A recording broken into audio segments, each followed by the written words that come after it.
At exactly 1 o'clock, my front door slammed open, hitting the wall with a sickening crack. Two police officers stormed into the hallway, their flashlights cutting through the dark. One of them held up a printed piece of paper. "Property fraud! You're coming with us!" he barked. I didn't argue. I didn't ask why my son, Trevor, was standing in the living room fully dressed, wearing a faint smirk. I also didn't ask why his wife, Chloe, already had her phone held high, recording before the officers even slapped the cuffs on my wrists. The viewer count on her live stream was ticking up so fast it looked broken.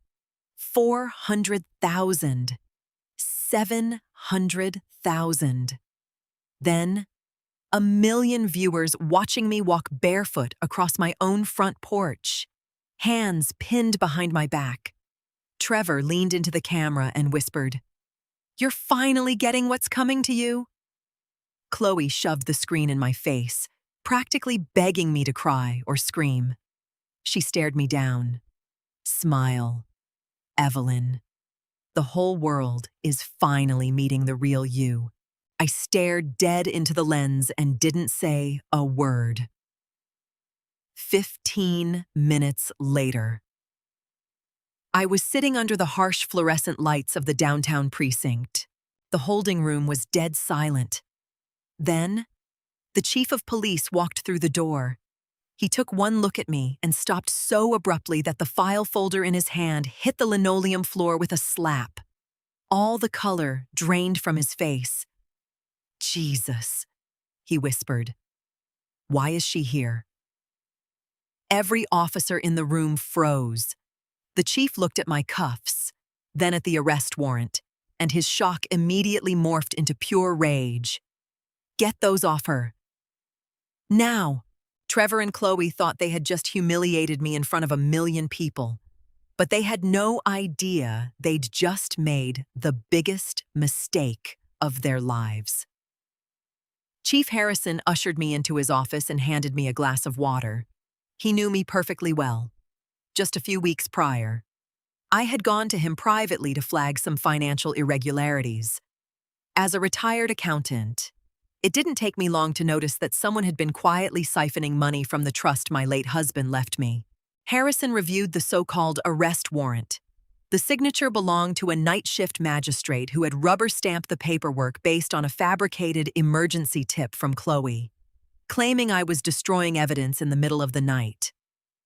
"Someone on the inside leaked this warrant to your son so they could have their cameras ready," Harrison muttered, his jaw clenched tight.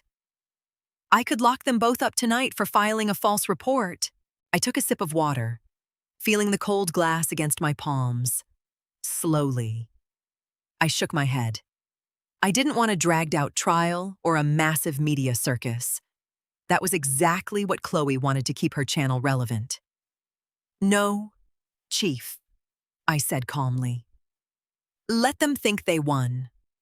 I'll handle my family my own way." Harrison nodded, knowing my mind was made up. I walked out the back door of the precinct at 2:30 a.m. I didn't go home. I knew Trevor and Chloe would be there, popping champagne and tearing through my desk drawers for the property deeds. Instead, I walked to a 24-hour diner, ordered a black coffee, and opened my banking app. Trevor thought getting me out of the house was his masterstroke, but he had no idea I'd been quietly preparing for this exact moment for weeks. The sun was just starting to light up the empty streets, and I was still sitting in a booth at the diner. My phone buzzed on the table. It was my youngest daughter, Maya. "Mom," she said, her voice shaking. "I saw Chloe's video. Where are you? I'm coming to get you."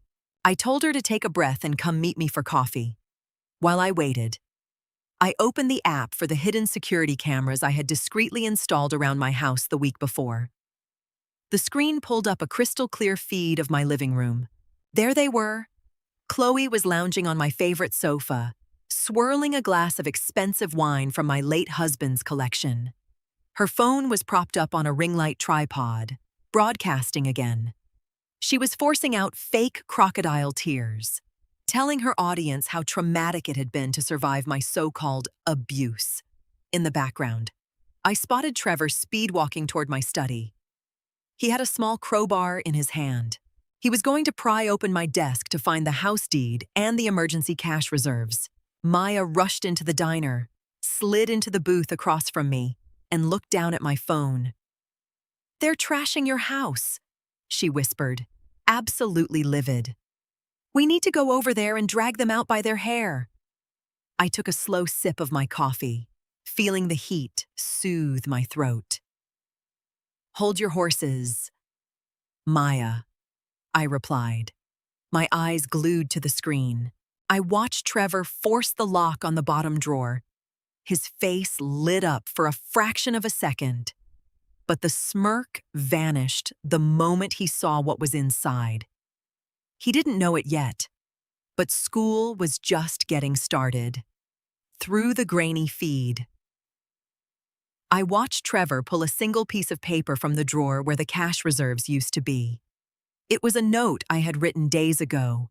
"Valuables aren't left out for the greedy." Furious, Trevor crumpled the paper and hurled it at the wall. He stormed out of the study and marched over to Chloe, hissing something in her ear. She immediately killed the live stream, dropping her victim act in a heartbeat. "We have to pay the movers today," she yelled at him. Trevor pulled out his wallet. They needed to clear out the house and sell my antique furniture fast to cover the massive credit card debt Chloe had racked up faking her luxury lifestyle online. I watched him grab his phone and dial. Seconds later, my phone rang. I let it go to voicemail. He was trying to access the joint account he'd been bleeding dry for months. When he finally checked the balance on his banking app, he was staring at a solid $0 3 weeks ago. I had transferred every single penny, canceled the debit cards in his name, and moved the funds to a private account. Trevor was pacing the living room, calling the moving company to try and put the deposit on his own card. I watched him run a hand through his hair in a panic as the operator declined the transaction. Chloe was glaring at him with pure disgust.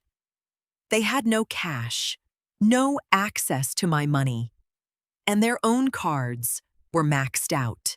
Maya looked up from the screen and smiled for the first time all morning. Back in the house. Trevor decided he would take physical control of the property by changing the locks, but he forgot one crucial detail. An hour later, a locksmith's van pulled up to my curb. Trevor puffed out his chest and walked onto the porch. Through the outdoor camera, I listened in. "I lost my house keys. I need you to drill and replace every lock on the doors right now," Trevor ordered, trying to sound authoritative. The locksmith grabbed his toolbox, but before he could even step up to the oak front door, a neighborhood security SUV rolled to a stop in the driveway. I had updated the HOA property registry weeks ago. The instructions were airtight. Absolutely no one could alter the property without my physical presence and government ID. The security guard, a tall, no-nonsense guy, stepped out of his vehicle and blocked the locksmith. "Morning. I'm going to need to see ID for the homeowner. Mrs. Evelyn Coronel," the guard said. Trevor started sweating. "I'm her son. She's not available." Chloe bolted out the front door, her phone already recording. "This is harassment. We have a legal right to be here," she shrieked, shoving the camera in the guard's face. The guard didn't even blink. "If Mrs. Evelyn isn't present, the locks don't get touched. House rules." The locksmith, clearly uncomfortable with being filmed and wanting no part of the drama, packed up his tools and drove off. Trevor and Chloe were left standing on the porch, recording a security guard who was completely ignoring them. They were trapped inside a house they had absolutely zero control over. I locked my phone and slid it into my purse. It was time to go home. Maya gripped the steering wheel tight as she parked 2 blocks away from my house, hidden behind a row of heavy oak trees. "Mom, are you absolutely sure you don't want me to come in with you?" she asked, her eyes full of worry. I shook my head and slung my purse over my shoulder. "No. Sweetie, this is something I have to finish myself. Keep the engine running. Just in case." I walked alone down the back alley that bordered my yard. I didn't use the front door. I wasn't going to give them the chance to barricade themselves inside. I punched my 6-digit code into the garden gate keypad, the one security feature Trevor always ignored because he thought it was too much of a hassle. The lock clicked open. The morning air was crisp. The yard was dead silent, and feeling the gravel of my own home beneath my feet gave me an incredible sense of clarity. I slipped in through the back kitchen door, my steps completely muffled by the sneakers Maya had loaned me at the diner. From down the dark hallway, I could hear Chloe's voice, shrill and dripping with panic. "This is all your fault. The locksmith bailed. We don't have keys, and you promised that if she got locked up, we'd own this place by noon," Trevor shouted back, the frustrated yell of a man who realized he was losing his own rigged game. "She moved the money. Chloe. She wiped the joint account. I can't even afford to buy us breakfast right now. I don't know how the hell she found out." I walked over to the granite kitchen island. I pulled my heavy ring of keys out of my pocket and dropped them from eye level. The metallic crash echoed through the empty house like a gunshot. The arguing stopped instantly. A heavy, suffocating silence fell over the house. I heard frantic footsteps, and a second later, Trevor and Chloe crept into the doorway of the dining room. When Trevor saw me standing in my own kitchen, casually pouring myself a glass of tap water, all the blood drained from his face. He took a stumbling step backward. How are you out? You're supposed to be in a cell," he stammered. His eyes dropped to my bare, uncuffed wrists like his brain couldn't process the math. I didn't answer him. I didn't owe him a damn thing. I set my glass on the counter and walked past him with purpose, heading straight for the utility pantry where the main electrical panel was housed. Chloe instinctively raised her phone, her thumb hovering over the record button, ready to spin another lie to her followers. I yanked open the metal door of the breaker box. I looked my son dead in the eye, letting him see that the passive, accommodating mother he knew had died in police custody at 100 up to. With one hard pull, I flipped the main breaker. The lights cut out instantly. The hum of the refrigerator died. And, most importantly, the green lights on the internet router blinked twice before going completely dark. The house was swallowed by shadows. Chloe let out a scream of pure desperation, aggressively tapping her phone screen as the "no connection" icon popped up. She was completely cut off, no audience, no leverage, and no power. "Turn that back on right now," Chloe demanded, shaking her useless, dead phone in the air like an empty gun. "I was about to go live. My audience needs to know what's happening." I looked at her with total calm, letting her hysteria bounce harmlessly off my silence. I wasn't going to stoop to screaming in my own house. I walked through the dark. I knew every inch of that hallway by heart, and went into the guest bathroom. I opened the vanity doors under the sink, dropped to my knees, and cranked the main water valve shut until the metal shrieked. I stood up and dusted off my jeans. "My house, my bills, my rules," I said. My voice was low, but it cut through the room like glass. Trevor puffed out his chest and took a step toward me, desperately trying to salvage an authority he never actually possessed. "Mom, you're acting crazy. You need to leave." The cops are definitely still looking for you. If you walk out that door right now, I promise we won't tell them you were here. The sheer audacity of the lie didn't even make me blink. I pulled out my phone, which still had plenty of battery and a strong 5G signal. I unlocked the screen and held it inches from his face. It was a text message from Chief Harrison warrant officially voided. The bribe to the magistrate is documented. You are clear to proceed. Trevor read the glowing text and swallowed hard. His shoulders slumped. The entire facade of control crumbled right in front of me. He finally realized there was no safety net left to catch him. I walked over to the laundry room, grabbed a roll of heavy-duty black trash bags, ripped 2 off the roll, and tossed them at his feet. The plastic rustled against the hardwood. You have exactly 15 minutes to grab whatever you can carry with your own 2 hands, I announced, crossing my arms and looking up at the battery-operated wall clock. If you aren't out that front door by 10 o'clock, I'm locking the gate, throwing the rest of your junk on the lawn, and locking you out. Chloe let out a high-pitched, nervous laugh, entirely convinced I was bluffing. You can't do this to us. Evelyn, I'm your daughter-in-law, and he's your only son. I have 1 million followers. If you kick me out, the whole internet is going to know what a horrible, vindictive bitch you are. I didn't bother arguing. Words are wasted on people who only listen to their own egos. I turned around, marched into the guest bedroom they'd been treating like a 5-star hotel, and threw the closet doors wide open. I grabbed the first armful of Chloe's expensive dresses, hangers and all, and pitched them into the hallway. Next went her jackets, followed by Trevor's suits. I wasn't doing it out of anger.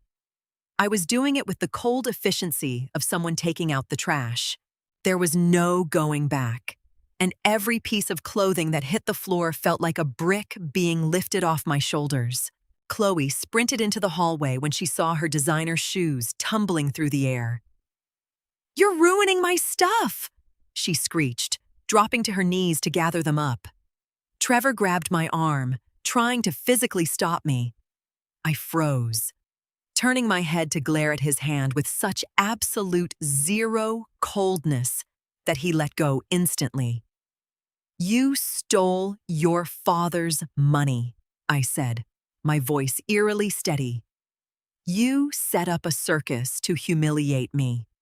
Your free ride ends today." I didn't look at them again. I kept hauling out clothes, coats, and suitcases, piling everything near the entryway, realizing I wasn't going to cave, and seeing Trevor entirely useless. Chloe started frantically shoving her belongings into her luggage, muttering curses under her breath. When their bags were finally packed, I pulled open the heavy oak front door. I stared them down until they started moving. Trevor hesitated on the threshold. "Mom, we don't even have money for a hotel." Please, there were no tears in my eyes. A mother's love does not mean letting yourself be a doormat. "Ask one of your subscribers to host you," I replied. I slammed the door shut, turned the key, and threw the heavy deadbolt. From the inside, I heard Chloe pound on the wood a few times before giving up. I walked into the living room and parted the curtains just a fraction. They were standing on the porch with 3 massive suitcases. No car, because I had kept the keys to the SUV, which was legally in my name and nowhere to go. I walked back to the utility closet and flipped the main breaker, bringing the light back into my home. The second my internet router booted back up, Chloe's phone started exploding with notifications out on the street. Through the window, I watched her face contort in absolute horror as she scrolled. The people watching her 100A live stream weren't stupid. Someone on the internet had isolated the audio from the moment I was handcuffed and boosted the background noise. They added subtitles to Trevor's whisper, "You're finally getting what's coming to you," The internet had held its own trial. The comment sections were going nuclear, accusing Chloe of staging a cruel, abusive prank on an elderly woman for clout.